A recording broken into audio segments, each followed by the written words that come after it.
Well, September's coming to a close. 5 weeks of it this time, five Sundays in September.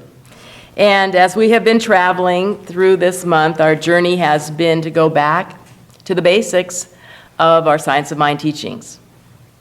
And I was looking back at the things that we've discussed, the things that we've talked about, and I think I've pretty much hit on most of the basics, although I realized that I hadn't even mentioned probably one of the ones that I want to do, and that's what I'm doing now, and that's the fact that we talk about the fact that we are new thought, that we are metaphysical in our teachings. And so how did this thing begin? And how did all of this start? What are the history or the roots of our Science of Mind teachings?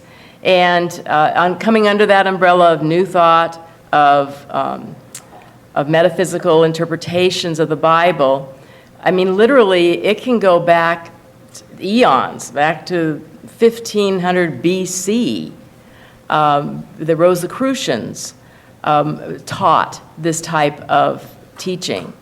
And as you come forward, when we look at the founder or the father of New Thought, we look at Phineas Parkhurst Quimby, the clockmaker in New England, that he's pretty much gets labeled that as the founder of our New Thought.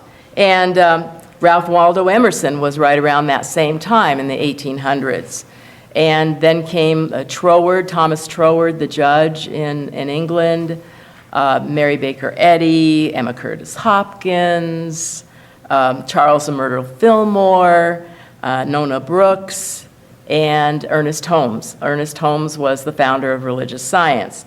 And he took, I have a chart, it's a lovely chart, but man, is it tiny. So there's no way that I could really share it with you this morning, but it shows all of the background of how all of these different veins, charts, came together and what fed into, or what Ernest Holmes brought on in his philosophy of religious science, how he all culminated many things. Because we have Confucianism, we have Buddhism, we have all of these ancient teachings that are comprised and part of what we teach and we learn about every Sunday. And it was interesting, we had a visitor last week who is a Baha'i, from the Baha'i faith. And after the service, she was telling me how, boy, this just really kind of fit in with what I teach and what I know every Sunday. And I said, absolutely, because that's where we're at. We're not one of these type of teachings of religion is that our way is the only way, that there is this universal substance and presence that is multifaceted.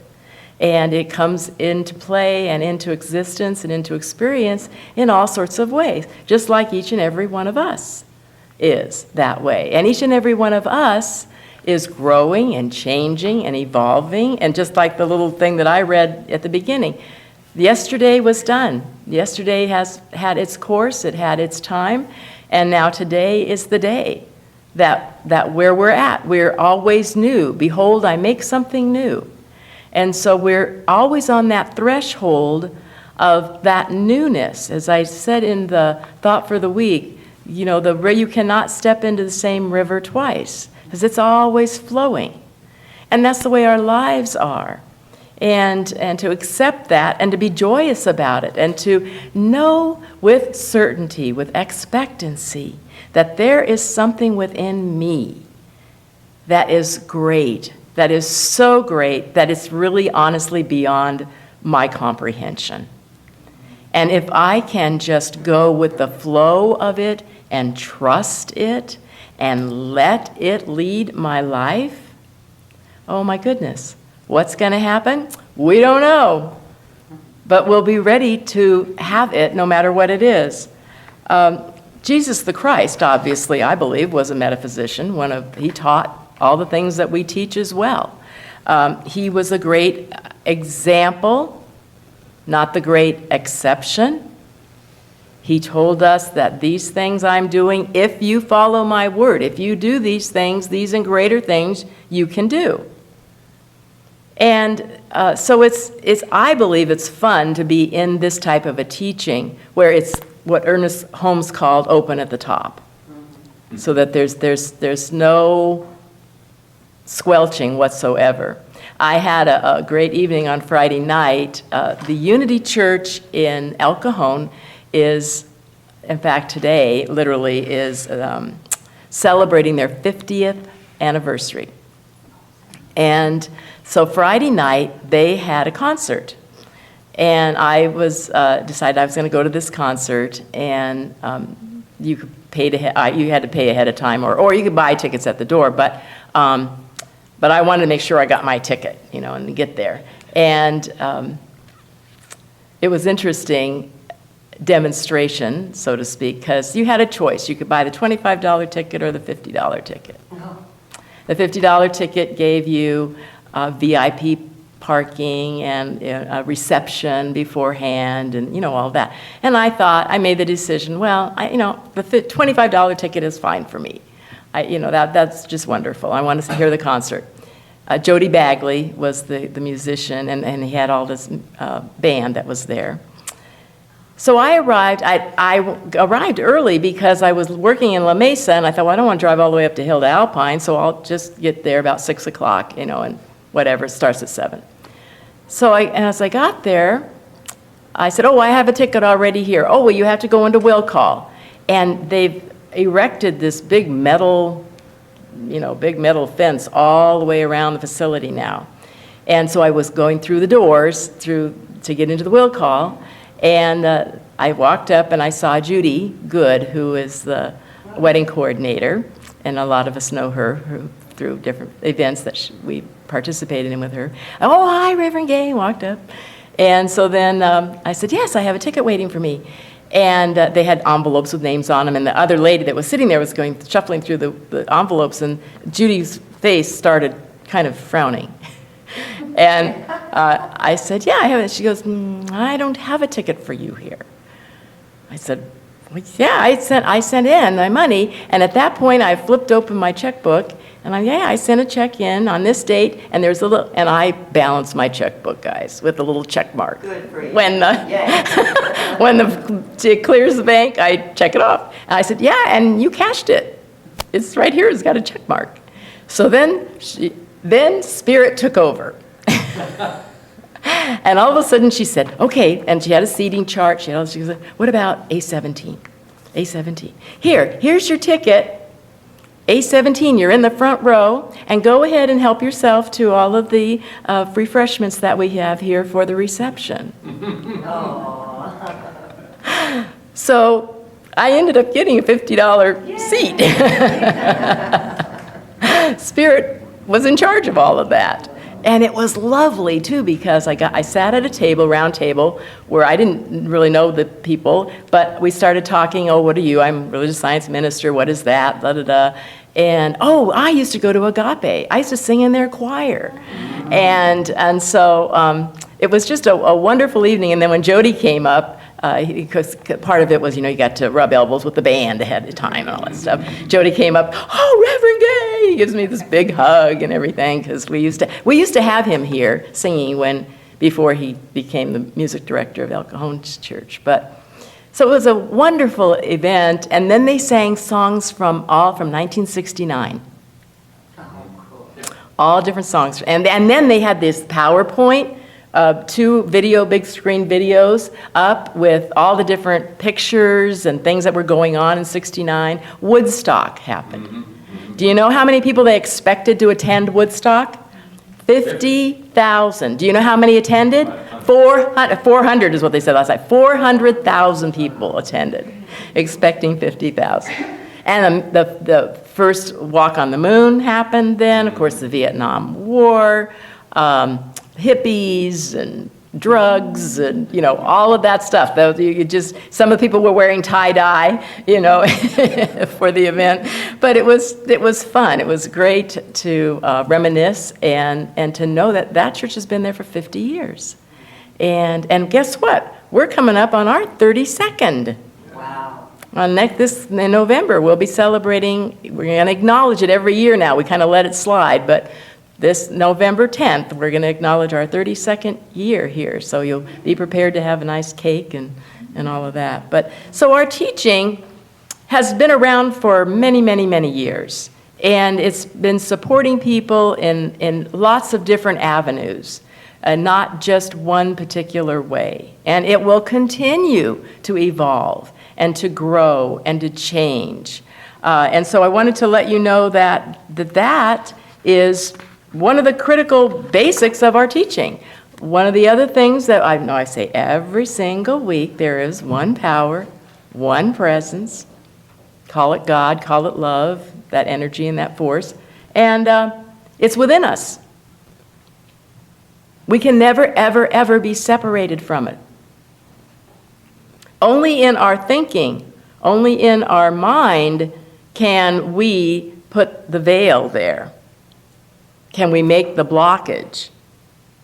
And so we come together every week, we come together in classes during the week to remember, to be who and what we are. This infinite presence in expression. And we have lots of tools that we use. Meditation is one of the primary ones, because in meditation, what we're doing is we're setting aside, we're letting go, we're releasing all of the stuff that is going on in our life, and we're allowing and asking, what is the influx? What does the Spirit have for me this day? This newness for me this day. We have affirmations. When we hear the message that comes to us, gee, I think I'd like to write a book. Well, affirmations. I am a published author. I am a published author. Feel it. Say it. See yourself doing what needs to be done. I'm on my November 23rd birthday party that we're having here. You're invited. We're going to have a book signing. Yes. So I had got some of the revised illustrations yesterday from Linda, and so those are coming up. It's all going to come together, and the website will be up, and life is moving on. Every one of us has that own special thing that we're doing in our own way that we'll check it off the list, and guess what? We're going to be up for something new, something different. Know that our nature is one of wholeness, of allness. Everything is included. And so we really are careful to monitor our thoughts about judgment, our thoughts about excluding. We are accepting all as included in spirit, no matter what our ego mind might judge it as. And when I was looking at those pictures from the 69, and all the hippies and free love and all of this kind of stuff, it's an evolution. Life will continue to change and grow. I've been babysitting my little grandbaby, and she's 17 months old, going on 18, almost 18 months. On the 10th of October, she'll be 18 months old. And her mother's birthday was the 25th of September. And she said, I got the very best birthday present I could ever get. Because she heard Adeline say, I love you. And she said, I was sitting at the table, we were all sitting there, and she said, I said to her, I love you. And she very clearly and very distinctly said it right back. Now, whether she knows what that means or not, is up for grabs. But just to convey that love that we are, and to have that accepted back. Gosh, I can remember my son when the baby was first born. And it's a lot of work, and they don't relate to you then. There's no reciprocal type of action whatsoever. And Burke said, yeah, it's like taking care of a wild animal. I'm I'm like, Burke, please. But it's kind of true, isn't it? So we are in this midst of life that is living us. And if we can get our bloated nothingness out of the way, oh my gosh, what does Spirit have for us? That is such a gift. We're the ones that diminish ourselves. We're the ones that make us small. In the Science of Mind book that we were highlighting this month, How to Use the Science of Mind by Ernest Holmes, it said nothing is big, nothing is small in spirit. In fact, how does it go? Let me read it here. The law knows nothing about big and little. It knows to do. Since there is such a law and we are always using it, we are all receiving from life an objective equivalent of our inward mental attitudes. If we wish more, we must increase our expectancy. We must identify ourselves with more. And that's what we're teaching, is that when we align ourselves and we want something, that's our nature, is to want more. There's no doubt about it. Thank you, more please. That's the way it works. Our master teacher, Jesus the Christ, told us, ask, believing, and you will receive. We need to believe. I want to tell you a true story. I want to share it with you that teaches truth with a bit of a twist. In a small Texas town, a new tavern business started constructing a building in which to open up a bar. The local Baptist church began a campaign to block the bar from opening with petitions and prayers. Work progressed, however, right up until the week before opening, when lightning struck the bar and it burned to the ground. The church folks were rather smug in their outlook until the bar owner sued the church on the grounds that the church was ultimately responsible for the destruction of his building, either through direct or indirect actions or means. In its response to the lawsuit, the church vehemently denied all responsibility or any connection to the building's demise. As the case made its way to the court, the judge looked over the paperwork. At the hearing, he commented, "I don't know how I'm going to decide this, but it appears to me through the paperwork I've read that we have a bar owner who believes in the power of prayer and an entire church congregation that doesn't."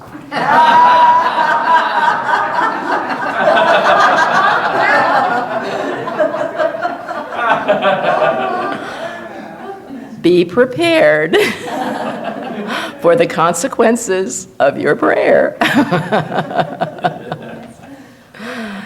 Take onus on it.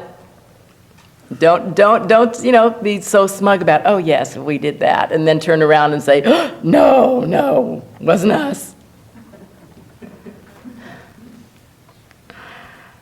Science of Mind teaches that thoughts are things, that consciousness precedes form.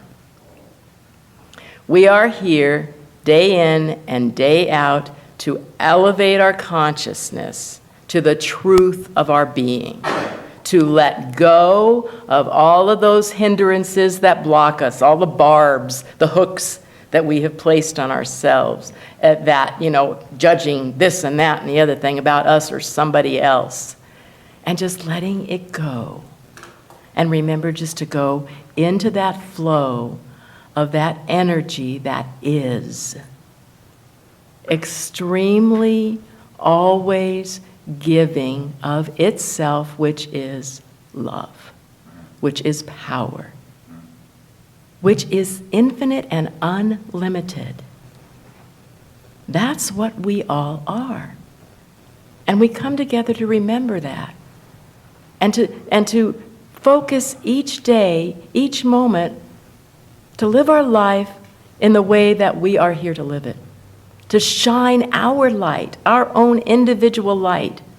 As I said in the thought for the week, we're like the sunbeam of light. We're like the drop of water. We are this individualized capsule that is full in its entirety of every potential. How are we going to shine our light today? If we do that, do you know what happens? We lift everybody else up too. There is called a thing called race consciousness. There's a oneness here. And as we raise our consciousness up, the rest of humanity gets raised up too. Do you believe that? Do you want that? Do you want you don't want to look around and say, oh my gosh, look at that poor person over there. Have compassion for them, but then send them that energy, knowing the truth of who and what they are.